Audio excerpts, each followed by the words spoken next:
You're watching Afternoon Dispatch. This is Times Now Greenlam Studios. First up, let's begin with the pictures that are now coming in from protests in Bihar, where the leader of opposition, Tejasvi Yadav, seems to be leading these protests there.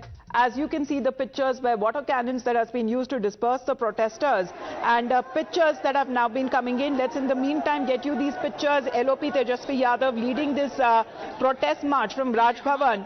From Gandhi Maidan to Raj Bhavan is now the student stir and of course the court battle that thereafter ensued. Pellet gun से कोई नहीं, बच्चों ने वो डर का architecture Jantar Mantar और झारखंड ने खत्म करवा दिया। देखिए, मनोज झा जी हैं, वो लगातार यहाँ पर पैदल मार्च कर रहे हैं सड़कों पर इस गर्मी में भी। जो मनोज झा के साथ और भी जो नेता है आरजेडी के, वो यहाँ पर मार्च करते हुए आगे बढ़ रहे हैं। और आगे आप जो तस्वीर देख रहे हैं, वहाँ पर भी बैरिकेटिंग पुलिस ने कर रखी है। वहाँ पर इनकम टैक्स चौराहे पर वहाँ से आगे नहीं बढ़ने दिया जाएगा, जो जानकारी दी जा रही है। वहाँ से एक प्रतिनिधि मंडल जो है वो आगे राज्यपाल से मुलाकात करने के लिए यहाँ से जाएगा। उसी को लेकर पुलिस ने पूरी तैयारी पहले से यहाँ पर रखी थी। तो आगे तेजस्वी यादव चूंकि आगे निकले हुए हैं, वहाँ पर वो पहुंचे हुए हैं और वहाँ पर पुलिस ने उन लोगों को रोका है। इसके बाद अब पुलिस का एक्शन जो है वो क्या होता है ये देखना होगा। चूंकि आज कई दिनों से ये तैयारी चल रही थी आरजेडी के तरफ से और प्रशासन ने भी पूरी तरह से रूट को डाइवर्ट किया था। ये मुख्य मार्ग है जो आप देख पा रहे हैं, ये मुख्य सड़क है जो कि पटना के डाक बंगला चौराहे तक जाता है और इस सड़क पर काफी ट्रैफिक भी होता है। तो ऐसे में इस पूरे ट्रैक को, जो ये पूरा रास्ता है, उसको रोका गया है, डाइवर्ट किया गया है। इसमें गाड़ियां नहीं चल रही है। प्रोटेस्ट जो है वो चूंकि यहीं पे होना था, तो आगे तेजस्वी यादव को रोका गया है। आगे कार्यकर्ताओं को किस तरह से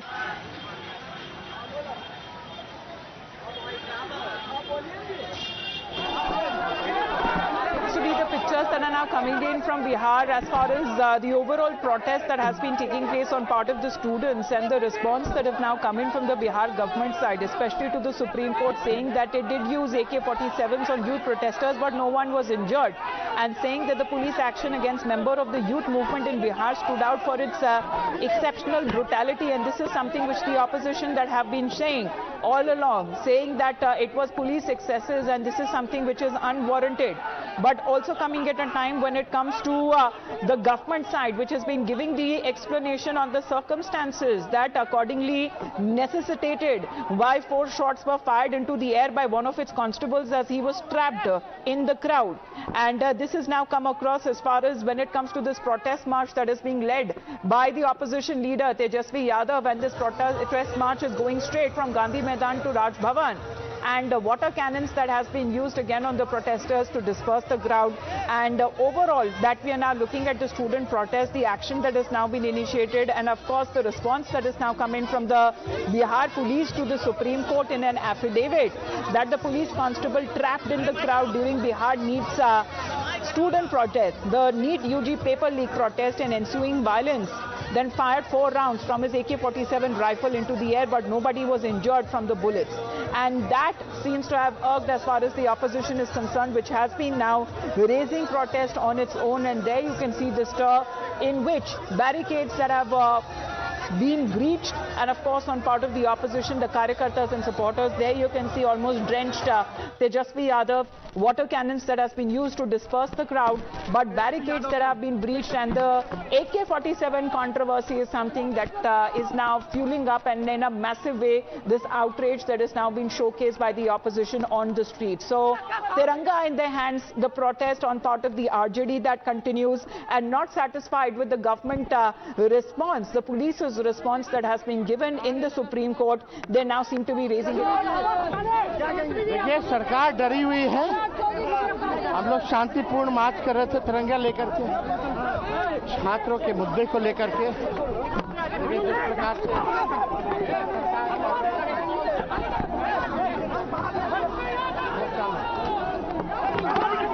अंदर आ जाना, अंदर आ जा, अंदर ब्लॉक किए।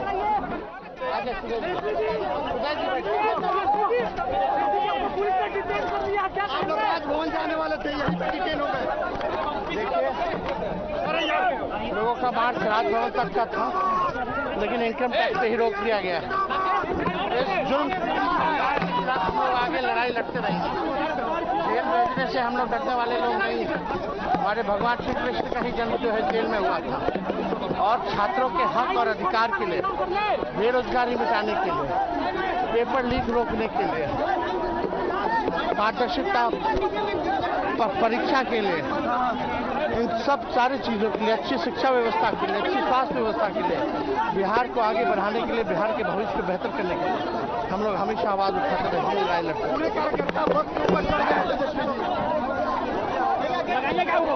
क्या कहेंगे कार्यकर्ताओं को, क्या कहेंगे? नहीं चलेगी, नहीं चलेगी सरकार।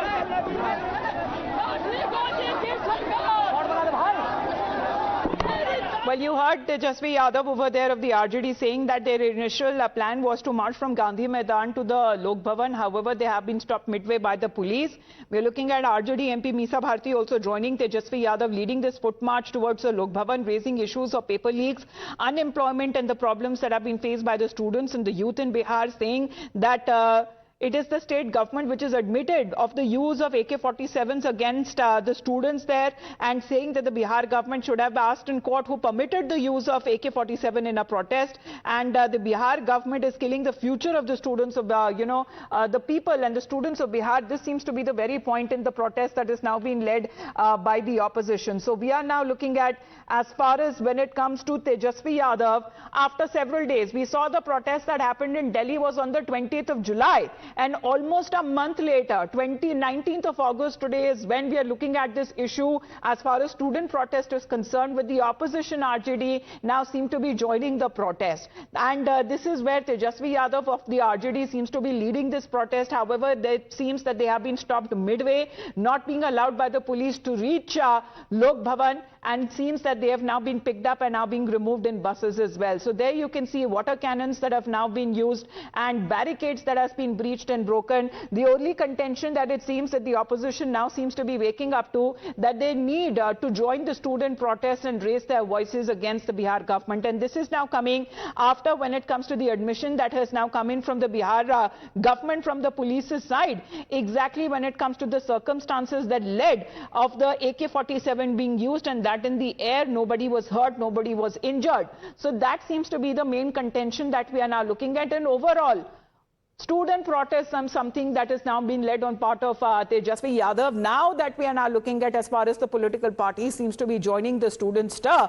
We've already seen what happened in Jantar Mantar, what panned out in the national capital. Thereafter, the student protests that happened in Ranchi as well. There too, the government had to accept all of the demands, though all of them is yet to be met. But however, the student protest in Ranchi that has been halted, as far as the hunger strike that has now come to an end, and in Bihar now the issue now seems to be taken up on part of Tejasvi Yadav and the opposition, which is mainly the RJD. Now in the meantime, on Afternoon Dispatch, let's move on and get you other big developments that we are tracking for you this afternoon. So in the meantime, when we speak of the Madras High Court as well, this development is now coming in as far as the court that is now allowing the Tamil state anthem that could be sung before the national anthem. So this is now coming across as a big development, because the very contention and the notification that has been issued on part of the MHA, the court that made it clear that there is no bar when it comes to singing the Tamil anthem first. This comes amid larger face-off when it comes to the Tamil Nadu government and the centre over the Home Ministry circular, which mandated Vande Mataram to precede the national anthem.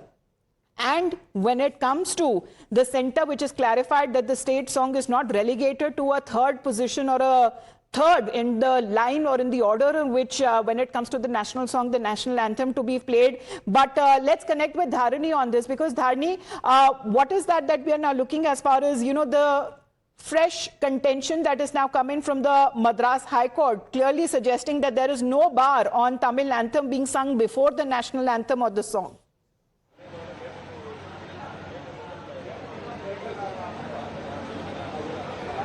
Well, remember, recently there was a circular from the Union Ministry which told that Vande Mataram should be sung before the national anthem. So Vande Mataram should be preceding the national anthem is what the Union Ministry's Home Ministry circular had told. But meanwhile here in the state of Tamil Nadu, the state government had put out a GO that the Tamil Thai Valthu song, which is the state song, should be sung at all the government event first, be it a convocation event at a university or any public event in which a public representative is participating. The Tamil Thai Valthu song should be sung first is what the state government of Tamil Nadu's GO said. So there was a confusion about the chronology, whether the Tamil Thai Valthu song can be sung before Vande Mataram and the national anthem. And yesterday in the Madras High Court, the centre has clarified that its circular is only pertaining to the Vande Mataram and national anthem songs. It does not specify anything about the state song, so there is no bar in fact singing Tamil Thai Valthu before Vande Mataram and national anthem is what the centre had told. And following this, in fact, the Madras High Court has also made the same observation. So at the moment it looks like there is no legal hurdles in singing Tamil Thai Valthu before singing Vande Mataram and national anthem in government events.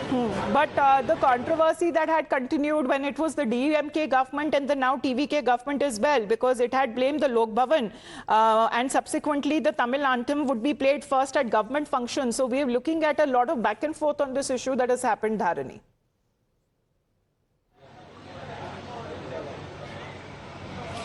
Well, when Mr. Vijay took oath as the Chief Minister of Tamil Nadu on May 10, at that time in the event at the Nehru Stadium here in Chennai, Tamil Thai Valthu was sung third, following Vande Mataram and the national anthem.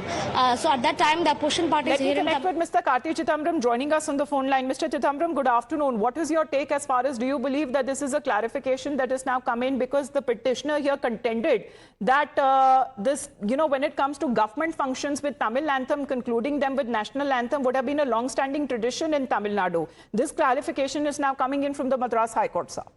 I don't understand why we needed a court order to enforce this. Standard practice and the precedence and the norm in Tamil Nadu. Yes, but we have seen that because this issue that has been raised with the new government as well, sir. When, it resurfaced, when it comes to the swearing-in ceremony of Chief Minister Vijay, where Vande Mataram was sung first, followed by the national anthem. All right, because the new state government seems to have blamed the Lok Bhavan and subsequently the Tamil anthem would be played first at the government functions. But is that clarity? Dharani, we just made it to the point where Mr. Karti Chidambaram was saying that was it necessary to actually get a court order on this?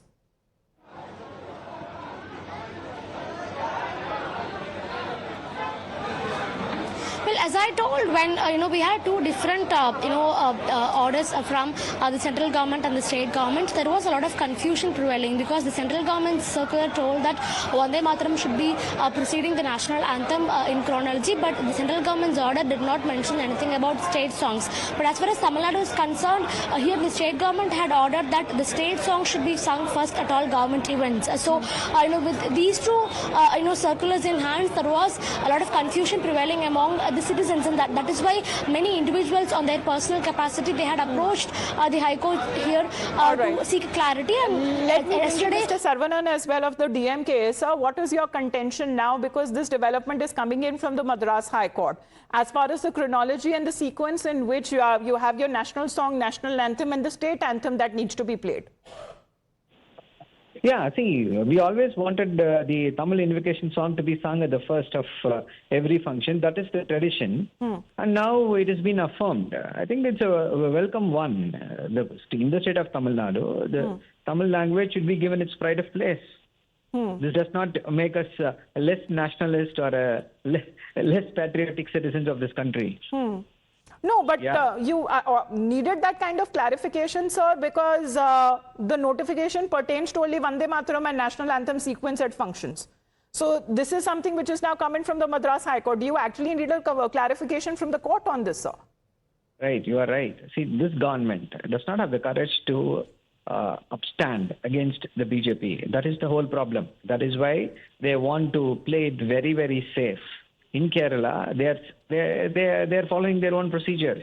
But in the state of Tamil Nadu, this government, Mr. Vijay, does not have the courage to question BJP or their policies. Today we have seen how there was one government order and immediate withdrawal. They Yes. said CJP protest, students should not participate in CJP Yes. protests. This is to appease the BJP. It is to keep the BJP in good humor. Yes. We all know All right. who We've the seen that and we've played that also with the government order that has now been revoked. But thank you very much, Mr. Saravanan. Clarity that is now coming in from the Madras High Court saying that when it comes to your national song, national anthem does not prevent the state anthem from being sung at first when it comes to government functions in Tamil Nadu before the national song or the national anthem. Let's shift focus now to other stories this afternoon and speak of Rahul Gandhi now, because he seems to have launched a fresh attack on the centre over the caste census and the OBC representation. Speaking at an OBC department program, Rahul Gandhi is questioned on what would happen if the OBC community too took to the streets in a Gen Z style movement. Now he's alleged, despite pressure from the opposition and the public,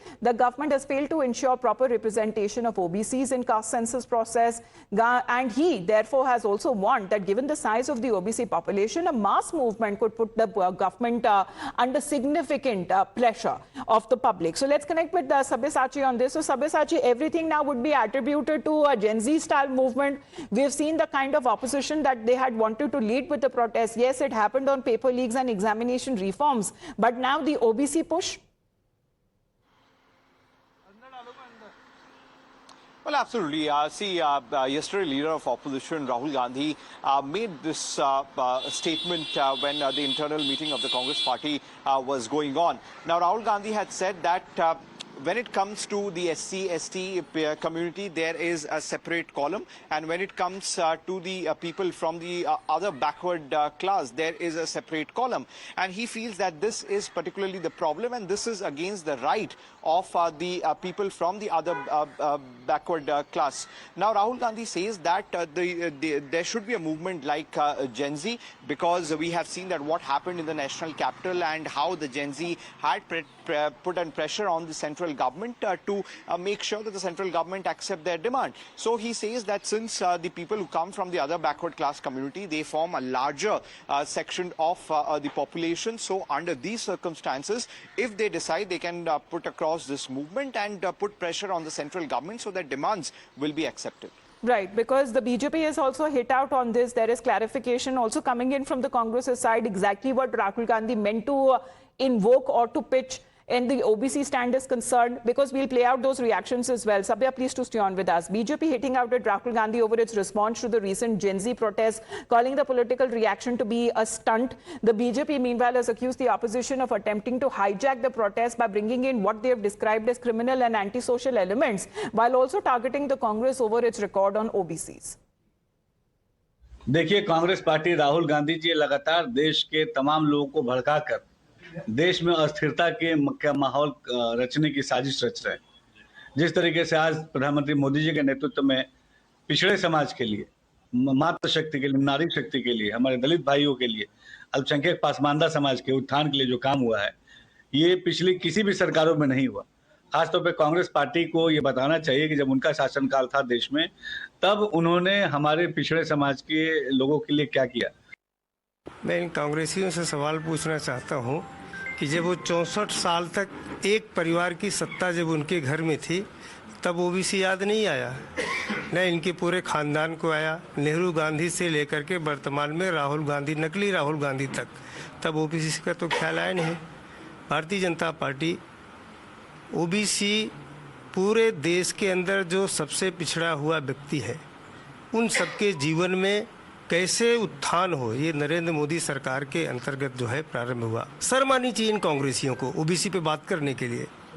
जब इनको करना था तब जो है वो शोषण करते रहे और अपनी सत्ता को जमाए रखे। देश में सबसे ज्यादा अगर पिछड़ों का किसी ने शोषण किया है, पिछड़ों के साथ अन्याय किया है, तो वो कांग्रेस की सरकार ने किया है। ऐसे ना कंफ्यूजन के कबाड़ खाने में जब तक कांग्रेस के ये नेता कैद रहेंगे, तब तक इसी तरह से जो है वो कभी छात्रों की गूंज करते रहेंगे, कभी कुछ और करते रहेंगे। तो छात्रों की गूंज के नाम पर जो छल छत्रपों का गुनाह है, वो एक के बाद एक एक्सपोज होता जा रहा है। Now, when we speak of the reactions that have been coming in from the BJP, pointed questions there, but here is the Congress OBC department chief also clarifying on Rahul Gandhi's remarks from yesterday's meeting. He says that the LOP did not call for any Gen Z mobilization. According to the leader, Rahul Gandhi was responding to a question suggesting that the Modi government had surrendered before the Gen Z and that the OBC community should launch also a similar protest. Where he says that Rahul Gandhi responded that it would become a major movement if the OBCs come together, and also saying that Rahul Gandhi said that he would stand with the Prime Minister if there is any injustice done to him. Many of our presidents say that Narendra Modi ji has succumbed to the demand of Gen Z. What if we come on the streets, because this is a very sentimental issue for OBCs. Then he just stated, if you people will come on the street, it will be a very big moment. This is what he said. However, as far as the OBC issue is concerned, it's a sensitive one when it comes to the Samajwadi Party as well, that has also now come out and extended support to Rahul Gandhi. इस देश के पीड़ित समाज को बिना लड़े ना उनका हक मिलेगा ना अधिकार मिलेगा। निश्चित तौर पे कांग्रेस अगर ये बात कह रही कि पिछड़ों को भी लड़ना चाहिए, तो लड़ाई सबको लड़नी पड़ेगी, चाहे वो दलित हो, पिछड़ा हो, अल्पसंख्यक हो। ये सरकार डकैत के रूप में काम कर रही है।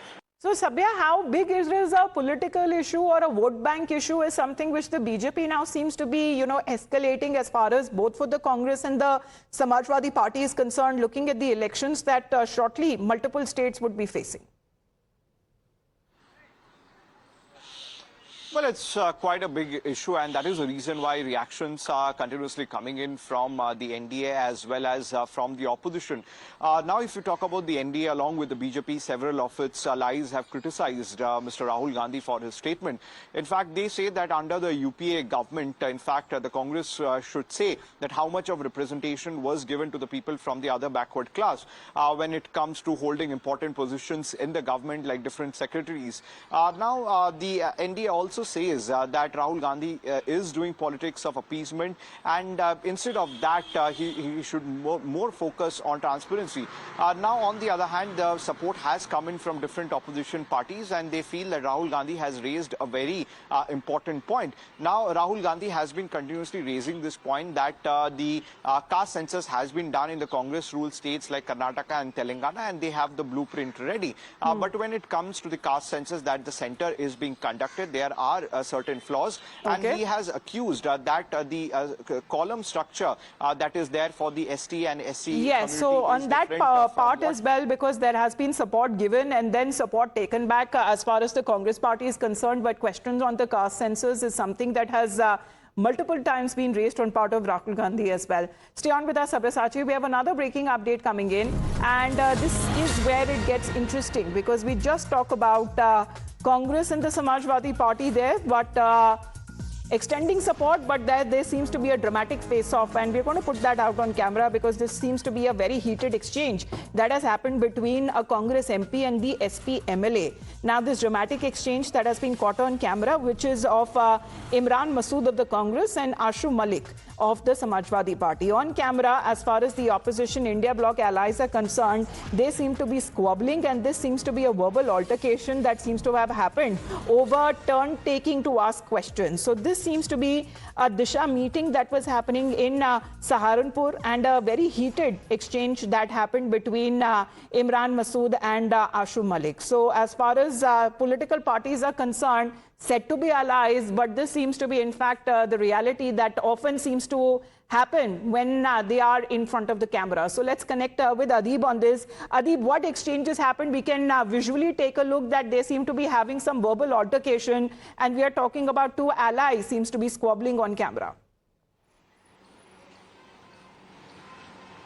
Well, certainly, Amita, it is very clear that both the leaders, Ashu Malik of Samajwadi Party and Imran Masood of the Congress, they both were in a heated argument when it comes to the Disha meeting that was being held in Saharanpur. In fact, Ashu Malik was answering to a question to which Imran Masood interrupted, and he said that he has to take permission from the chair, and after which both the leaders they got into a verbal spat. It was a heated argument that took place between both the leaders. Apart from these two leaders, Samajwadi Party MP Iqra Hasan was also present at that time on stage. She was witnessing all what was happening between Ashu Malik and Imran Masood. But it is clear both the parties, they are in alliance. In fact, the senior leadership are talking about that how good they are with each other in terms of the alliance. But it is clearly visible that there's a dispute on ground when it comes to the alliance between these two parties. So can they put up really with, as far as such disputes are concerned, is it for the cameras, or if there is some side of an exchange that seems to be happening off camera as well? We are awaiting any reaction to come in from the Congress and from the Samajwadi Party side. Adeep, for the moment, thank you very much for joining in. We head into a short break. That's a wrap on Afternoon Dispatch.